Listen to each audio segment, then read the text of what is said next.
दुपारच्या मस्त झोपेनंतर जेव्हा मी उठली, तर आज म्हटलं की सगळं कानातल्या, हातातलं सगळं काढून ठेवूया आणि फक्त मी गळ्यातलंच ठेवलं होतं.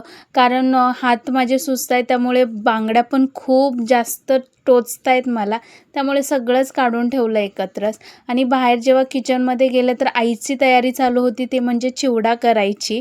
आता माझ्या भावाला सारखं काही ना काही चमचमीत घरी आला की म्हणतो, "काही चमचमीत केलं नाही का? काही चमचमीत केलं नाही का?" तर आई म्हटली, "चिवडा करून ठेवते म्हणजे त्याला हवा तेव्हा खायला." आता लहानपणापासून एकच काम होतं, आई असं सगळं तळून देणार, आम्ही ते बारीक करायचं आणि मिक्स करायचं. आणि लहानपणापासूनच एक ट्रिक मी खूप कॉमनली वापरते. सगळं आईने काढून दिलं की टपामध्ये जे जमा झालं की ते असं मी अशा टाईपमध्ये असं उधळून एकत्र करते. त्यामुळे खूप चांगलं खालचं वरचं एकत्र होतं आणि हात पण जास्त भरवायला लागत नाहीत. त्यानंतर हे सगळं करून झाल्यावर एकत्र करून दिलं की आईनी मस्त हळदीचा आणि तिखटाचा मसाला बनवला होता. ह्याच्यात तिने काही चिवडा मसाला काही टाकलं नव्हतं. फक्त मीठ, हळद आणि तिखट एवढंच होतं. त्यामुळे चव खूप छान लागते. आणि जेव्हा भरायला तिने हे काढलं, तर हे काय त्याच्यामध्ये पोहे होते.